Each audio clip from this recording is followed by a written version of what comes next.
So here is test run. Where's my camera? Camera's right here. Here's my test run. So I'm recording a video. Okay. The video is going to be for YouTube and Patreon. And then the audio I'm recording through Adobe, which I will use for um freaking the regular podcast.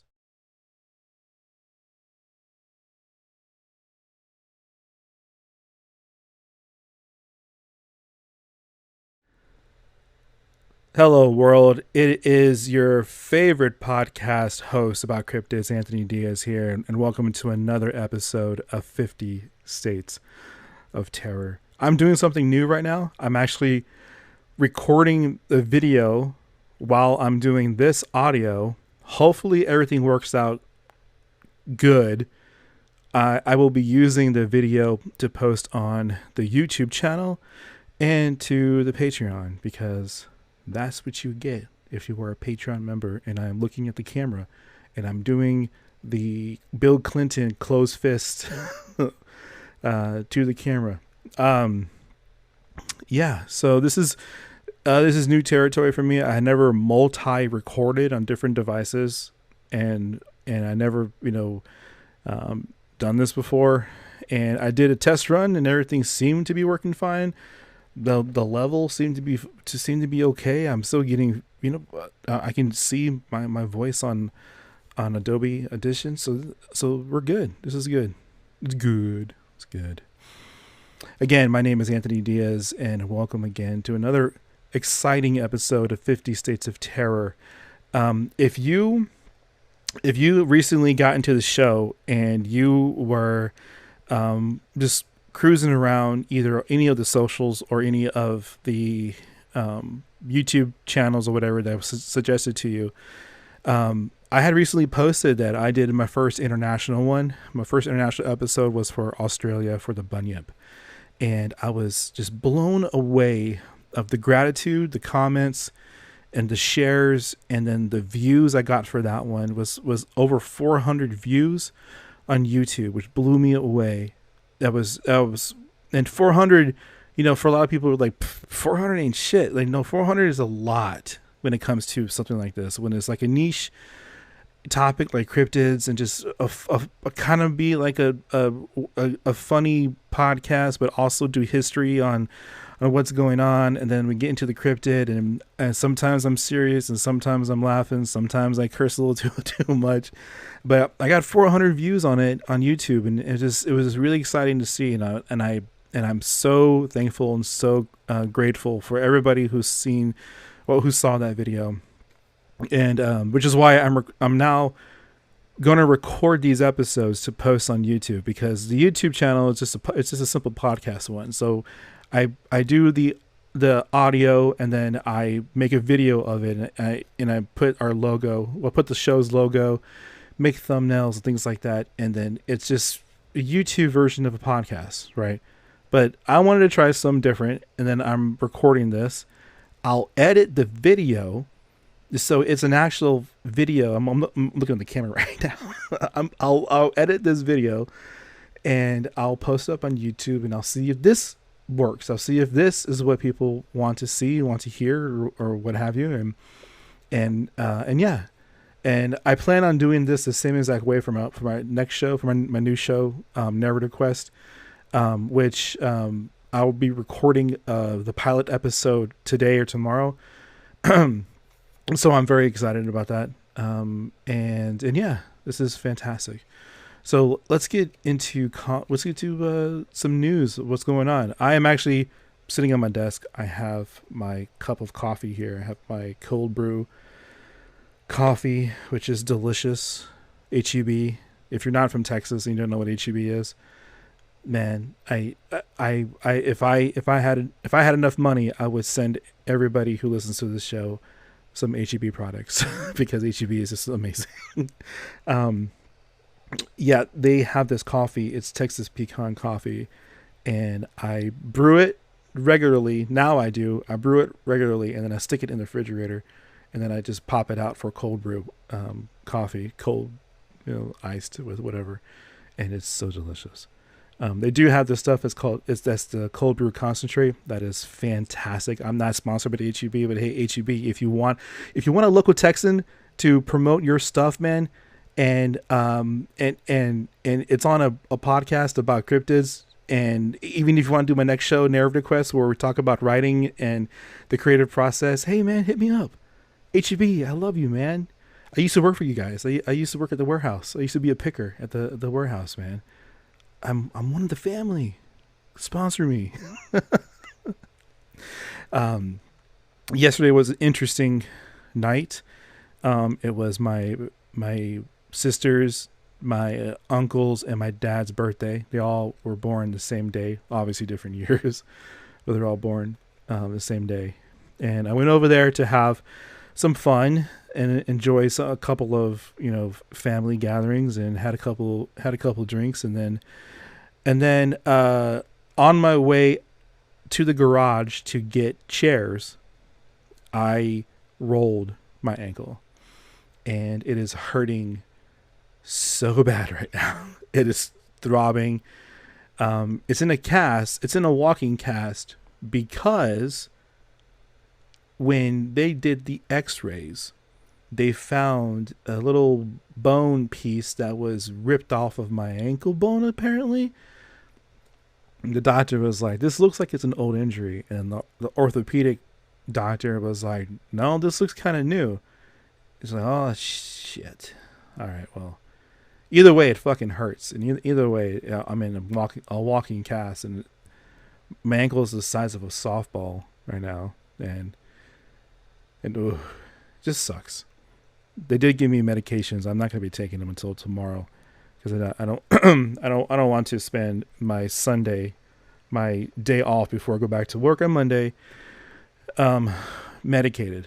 So I want to just have a fun Sunday and record an episode in pain, because that's the dedication that I am trying to give to the show and to you, faithful listeners. I love you all. I really do. But hey, where are we going today? We're going to New Jersey. If you hear clicky clicks on the audio, it's because I'm clicking through some web pages that I have up. And if you hear a fan in the background, it is because my computer, my laptop, I don't know what's wrong with it, but it's running hotter than it used to, and the fan is completely just going berserk right now. But this is the only device I can record on right now, so this is it. But hopefully it won't be too bad, and hopefully I can drown it out with some of the cool features that Adobe has. Let's see. Okay, New Jersey. I have been to New Jersey once or twice.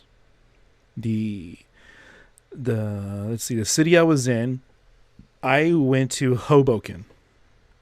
And I don't remember a whole lot about the drive into New Jersey, but I do remember Hoboken.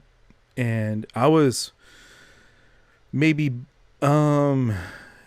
5, 6, 7 years old, and that's when we took the trip up to New York to see the Empire State Building, the Twin Towers, the Statue of Liberty. We didn't go like to the square or the park or anything like that. We just went and did like the touristy New York thing. And then we hit up a couple of museums, because we all just love museums. We love history. We love that type of stuff. But yeah, I remember Hoboken, and I remember a little bit about New Jersey. I thought it was cool looking until I was seeing the pictures too, and then you can definitely like see a difference of southern New Jersey and then northern New Jersey as you get closer to Pennsylvania. Pennsylvania, is it? I can't remember. Anyway, but yeah, it was fun. It was cool. This is one of the states to where I have been. When I was living in Virginia, we would go visit my parents' friends up in New Jersey sometimes. Um, and yeah, really cool, really awesome. When I was a kid, I never heard of the Jersey Devil. Oh, by the way, we're doing Jersey Devil. We're doing the Jersey Devil. Um, yeah, I'd never heard of it. I haven't heard of the Jersey Devil until I started getting back into monsters and cryptids and monster movies, things like that. But yeah, so let's do a little state history of New Jersey. New Jersey admitted to the Union on December 18th in 1787. Its capital was Trenton, with the largest city as Newark, with a population of 311,549 residents as of 2020. That number did go down in 2022 when information was released back on Wikipedia. But that was the highest I have found it to be, which is pretty low if you ask me.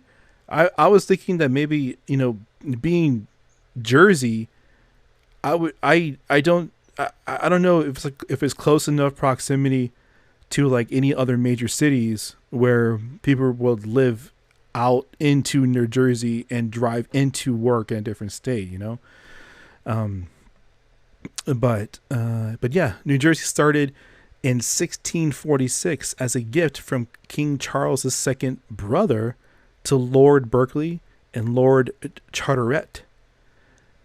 There really isn't much more to say about this, besides that it split New Jersey into two cultural divides that's seen in modern day northern and southern Jersey.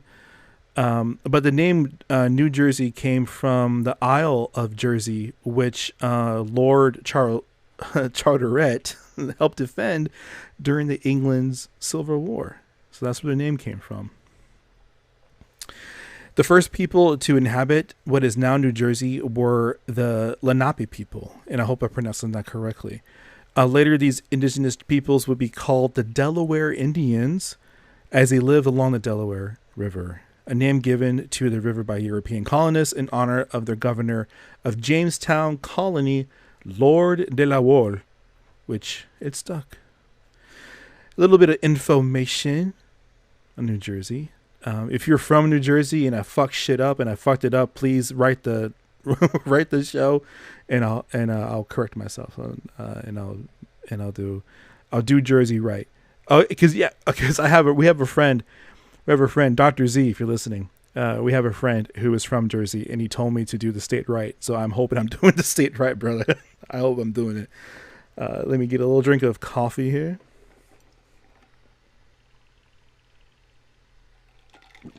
Sorry for the silence, but hey, coffee is delicious. So within Jersey and its beautiful, beautiful stateness, there are some places that have a dark history. First up, let's go to Oxford, New Jersey. The Shippen Manor, an estate built in 1755, featured an episode of Ghost Hunters. Visitors and investigators claim that apparitions of soldiers, young children, and women appear around the estate, along with objects moving by themselves. Hope, New Jersey. The Jenny Jump State Park. And it's actually called that. Legend has it that a young girl jumped to her death from the high cliffs because she was startled by a ghost of a Native American spirit. The park is also where Ghost Lake is located. This legend states that an old Native American burial ground, burial ground, is located at the bottom of the lake, and visitors claim to see apparitions in the waters. Next up is, Passaic. Oh man, if you're again New Jerseyans, if I'm fucking up the pronunciation, is let me know. Brighton Asylum, just like you would imagine in your head, think of a huge, dark, abandoned asylum. You can book ghost hunting paranormal tours that last about 3 hours in this place. But yeah, it's a huge abandoned asylum, and those freak me out the most. Those large empty buildings. Do not like them. My mind races about 1,000,000 miles an hour about what could possibly be behind one of those damn doors. Perth, New Jersey. Proprietary house. Built in 1764, this house was the home of the Royal Governor of New Jersey, William Franklin, from 1774 to 1776. A British loyalist, legend has it that a gruesome murder occurred on the staircase, and the wine cellar was used as a dungeon during the Revolutionary War. And then, not talking about a dungeon. I'm talking about a rip your arms and legs off dungeon. Martinsville, New Jersey.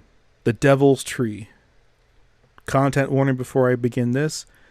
This next has mentions of the KKK and racism. A single large oak tree that sits on a large piece of land across from private residence is known to be used as a centralized place for KKK meetings, lynchings, and hangings. Yeah, not cool. So let's talk about the cryptid. Let's go into the Jersey Devil. Our story begins and takes place in New Jersey in the Pinelands, the National Reserve in southern New Jersey counties. Over 1 million acres of farms, forests, and wetlands. This area is also known as the Pine Barrens, or simply the Pines. This area is considered one of the largest remaining examples of Atlantic coastal pine barrens ecosystems, which in 1978 Congress passed to designate the 1,000,000+ acres of reserve. And when I was reading it, I was looking at the pictures, and I was seeing all the ecosystems and seeing all the wetlands. The first thing that came to mind was like what type of monsters and what type of like not to say like evil spirits, but what type of monsters, cryptids, scary stuff could live in that area, and it fits the whole like ambiance of what the Jersey Devil is.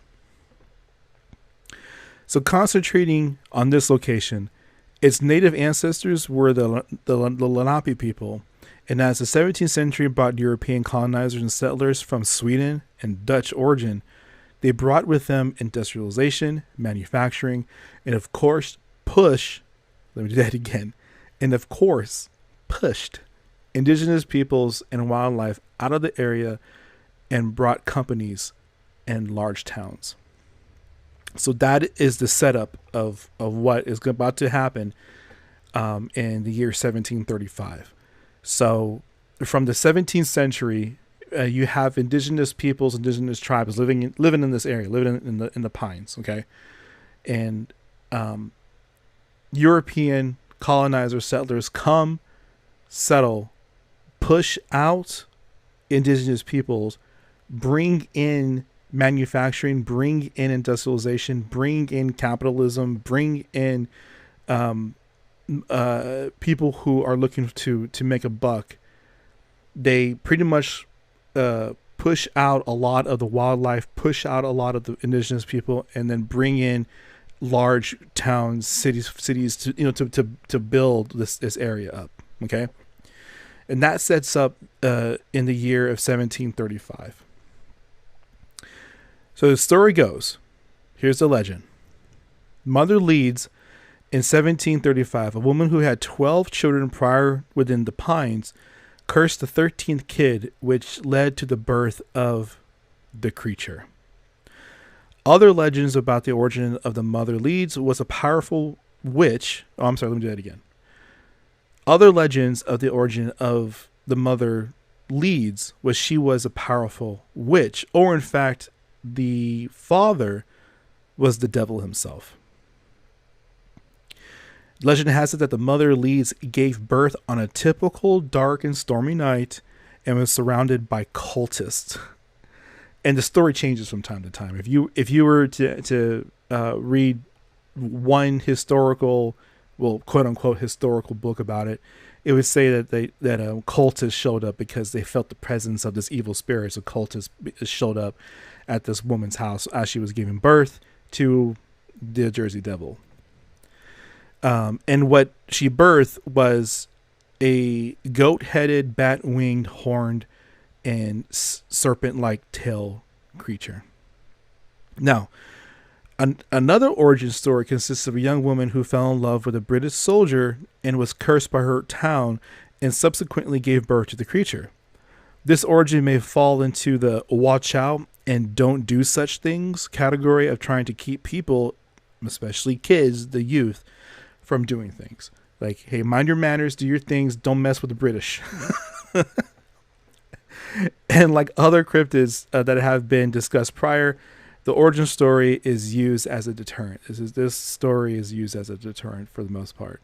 And then yet another one is the birth spawn was given by a curse from some traveling gypsy or something. That origin story is kind of just like another one of those at the time stay away from people type origin stories, which is jacked up if you ask me. But yet another origin story of this creature. I wanted to read something about this because I've had this book for a while. When I was thinking about doing the show and thinking about doing cryptids and all this awesome stuff, I got this book by Lauren Coleman. And Lauren Coleman and Jerome Clark. If you don't know who Lauren Coleman is, he is a prominent name in the cryptozoology field. He's high up there, highly regarded as one of the top leading researchers in cryptozoology. I'm gonna take a drink of coffee real quick.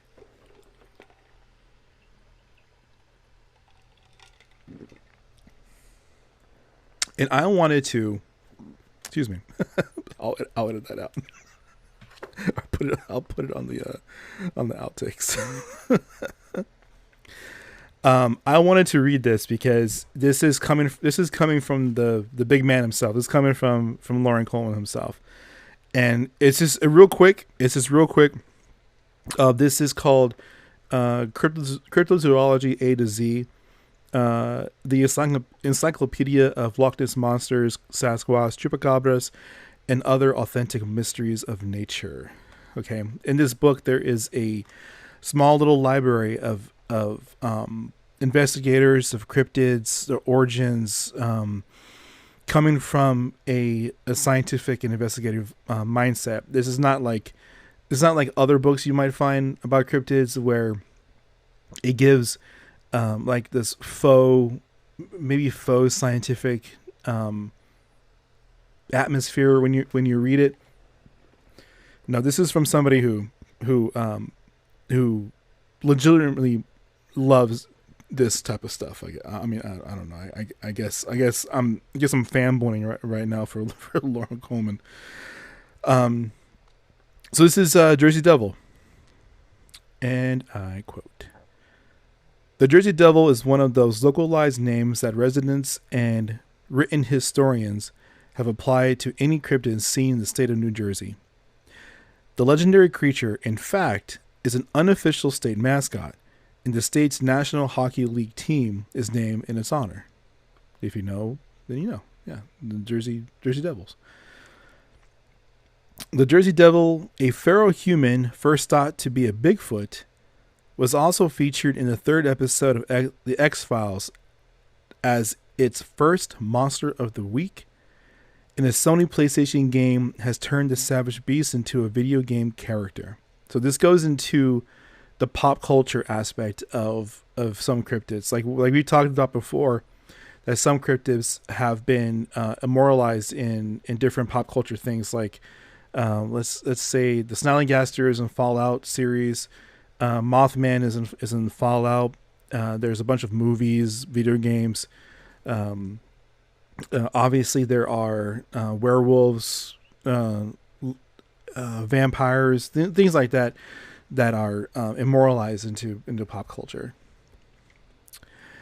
The Jersey Devil legend dates back to at least 1735 when a Leeds Point woman in the Pine Barrens of southern New Jersey allegedly gave birth to a cursed child. It was born, so the story goes, a hideous monster combining a horse's head, the wings of a bat, cloven hooves, and a serpent's tail. This being, which flew off and haunt the barrens ever after, was first called the Leeds Devil, and in the 19th century it came to be known as the Jersey Devil. So the origin of the creature itself, it wasn't always called the Jersey Devil, it was called the Leeds Devil up until the 19th century. In 1909, nearly 2 centuries after the creature's reputed birth, a rash of bizarre reports erupted.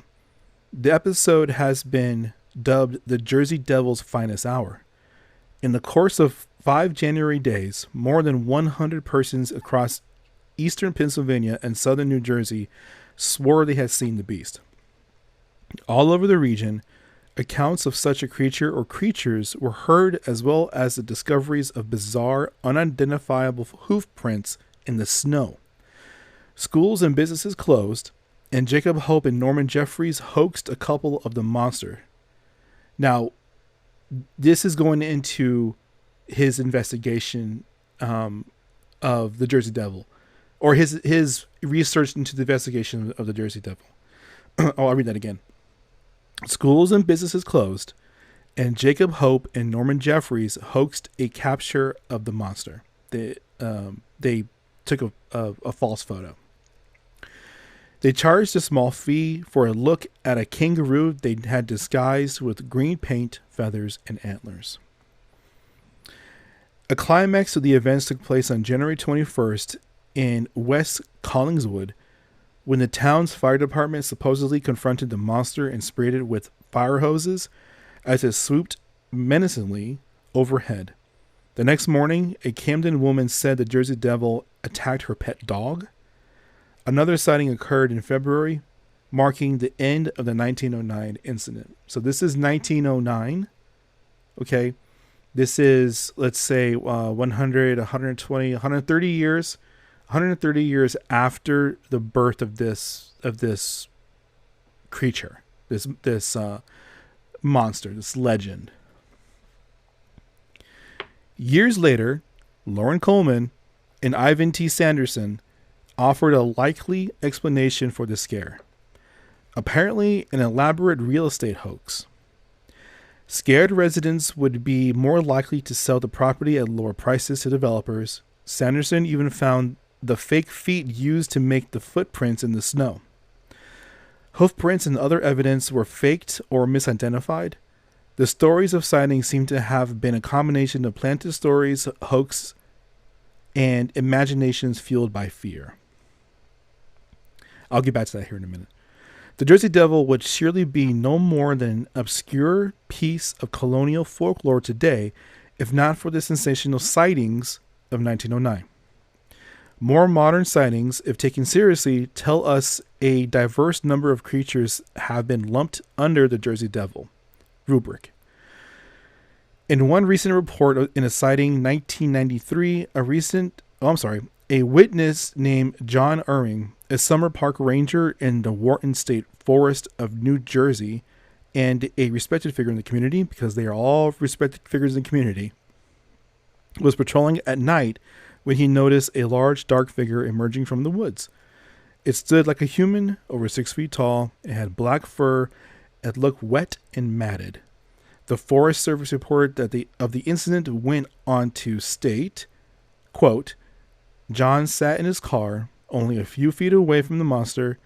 His initial shock soon turned to fear when the creature turned its deer-like head and stared through the windshield. But instead of I'll edit that part out. But instead of gazing into the bright yellow glow of a deer's eyes, John found himself the subject of a deep glare from 2 piercing red eyes. Some New Jersey researchers compared that Irwin saw the Australian bunyip in overall looks.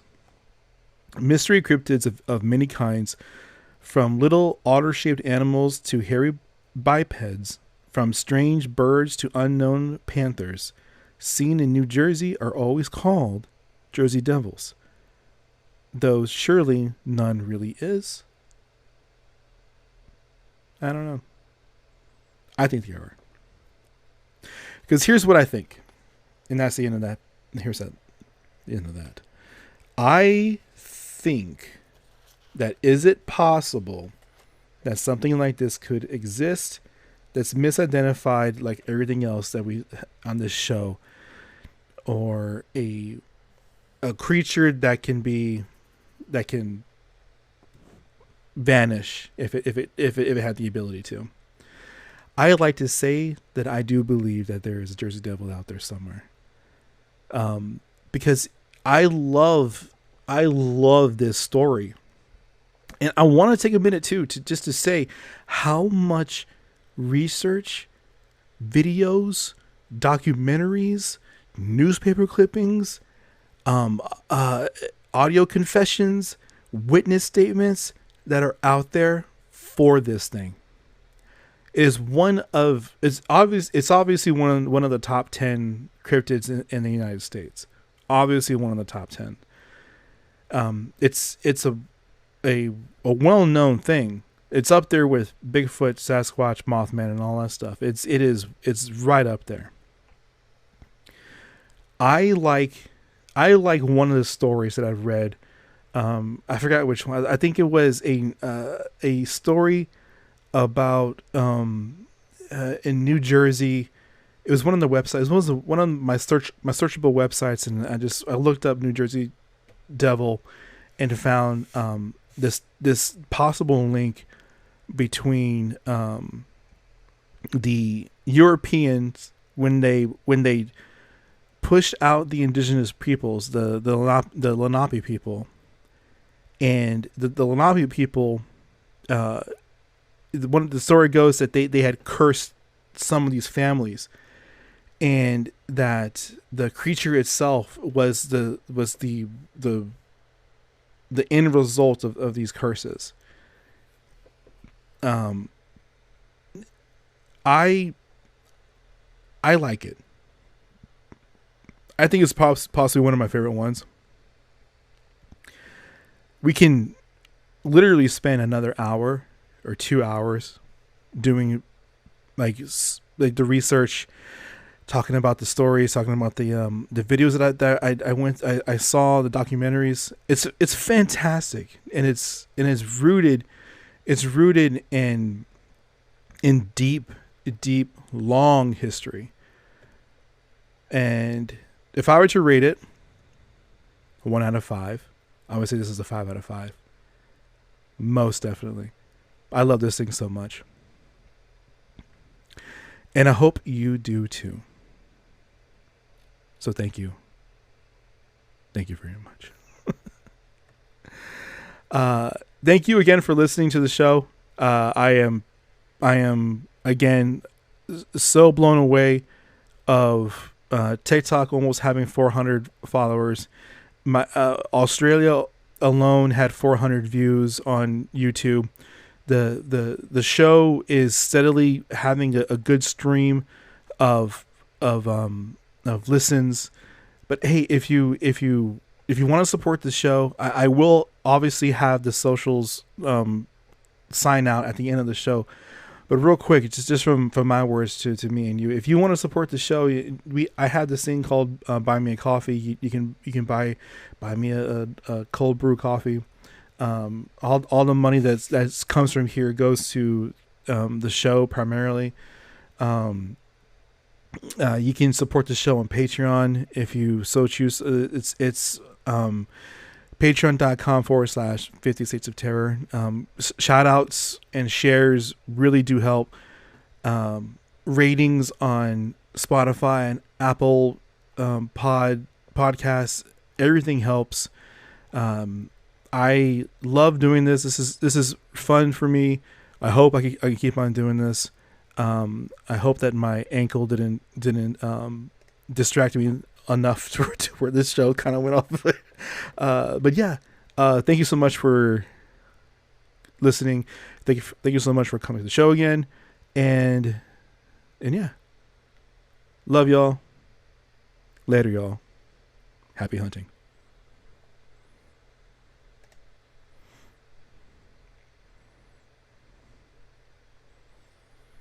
And that's it.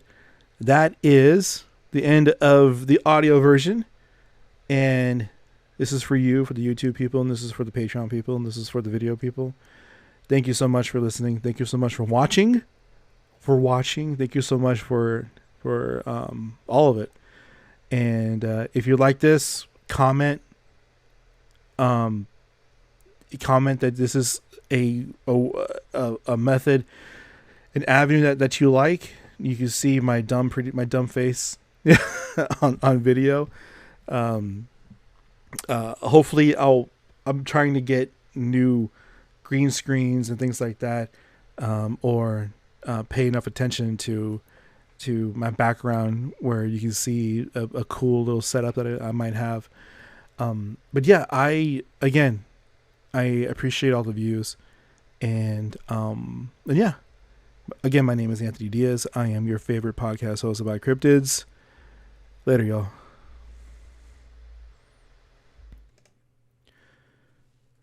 This has been an episode of 50 States of Terror, brought to you by your host, Anthony Diaz. You can find the show on Facebook and Instagram at 50 States of Terror. On Twitter, you can find the show at 50 States Terror, without the of, because of the character limitations. You can also find the show on TikTok, 50SOT Podcast. Email at the50SOT@gmail.com. That's the 50SOT@gmail.com. And of course, if you want to support the show, please, you may at patreon.com/50 States of Terror. Thank you, and happy hunting. Later.